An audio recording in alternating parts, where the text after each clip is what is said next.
গ্রেপ্তার তৃণমূল নেতা। পুরো নিয়োগ দুর্নীতি মামলায় ধৃত সুজিত বসু। করোনার সময়ে সুজিত বসুর রেস্তোরাঁর অ্যাকাউন্টে কোটি কোটি টাকা জমা। সুজিত বসু চাইনিজ রেস্তোরাঁর অ্যাকাউন্টে 1,11,00,000 টাকা জমা। সুজিত বসুর ছেলের রেস্তোরাঁয় জমা পড়েছিল 1,20,00,000 টাকা। ধৃত তৃণমূল নেতার ব্যক্তিগত অ্যাকাউন্টে 2,20,00,000 টাকা জমা।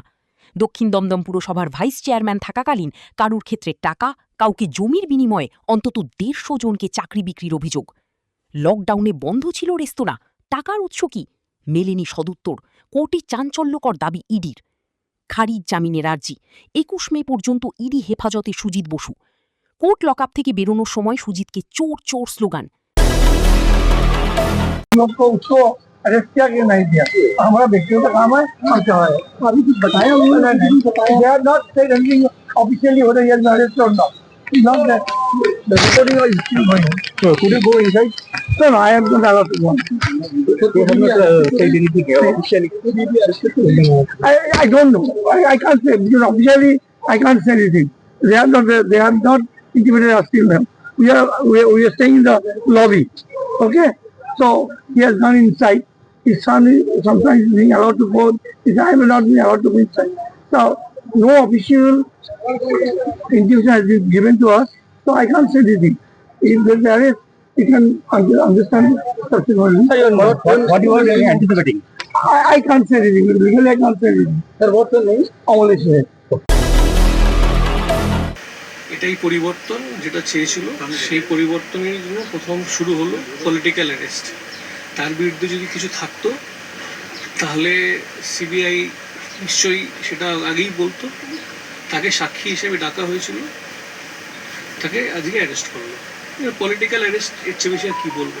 দেশের সংবিধানের প্রতি, কোর্টের প্রতি পূর্ণ আস্থা আছে আমাদের এবং সারা জীবন থাকবে। ভারতবর্ষের নাগরিক আমরা এবং কোর্টের দিকেই ন্যায় বিচারের জন্য আমরা তাকিয়ে আছি। আপনারা জানেন Arvind Kejriwal sitting chief minister ছিল, ঝাড়খণ্ডের Hemant Soren sitting chief minister ছিল, তাদেরকেও রেহাই করা হয়নি। সুতরাং ভারতবর্ষের বিরোধী রাজনীতি করতে গেলে এখন সবাইকে এইটা ভুগতে হবে। আপনি ভালো করে জানেন, আমি বলার কি। চার্জশিট যখন সিবিআই তার ফাইনাল চার্জশিট দিয়ে দেয়, তারপরে প্রেডিকেট অফেন্স তার এগেন্সে যখন নেই, তাকে যখন সাক্ষী হিসেবে ডেকে অ্যারেস্ট করা হয়, উত্তরটা আপনি দিন না। আমরা তো সব ভারতবর্ষের ডেমোক্রেটিক দেশের একটা নাগরিক। সেম কেসে আরেকজন ছিল, তিনি আজকে অন্য দলে গিয়ে তিনি আজকে এমএলএ হয়েছে। সুজিত বসুর এগেন্সে যে অভিযোগটা এনেছিল আরেকজন ছিলেন, তৃণমূলেই ছিলেন, তাপস রায়, তিনি আজকে অন্য দলে গিয়ে এমএলএ হয়েছে। দুজনের বিরুদ্ধে অভিযোগটা তো এক, কিন্তু একই যাত্রায় পৃথক ফল। আর এর চেয়ে ভালো আপনারা একটু বলুন। দাবি করছেন যে বৈঠকগুলো তিনি ছিলেন এবং সিবিআই যে চার্জশিট সেখানেও সেটা মেনশন ছিল, যে যে বৈঠকগুলো হয় নিয়োগের যে নিয়োগ সংক্রান্ত যে বৈঠক, সেখানে তিনি কিন্তু কোনোভাবেই উপস্থিত ছিলেন না এবং সিবিআই সেটা তো আপনারা যখন মিডিয়া এই কথাটা যখন জানেন, উত্তরটা আপনারাই উত্তরটা দিয়ে দিলেন। আপনাদের যে প্রশ্ন, আপনার এই প্রশ্নের মধ্যে উত্তরটা লুকিয়ে আছে, সুতরাং আমাকে আলাদা করে কিছু বলতে হবে।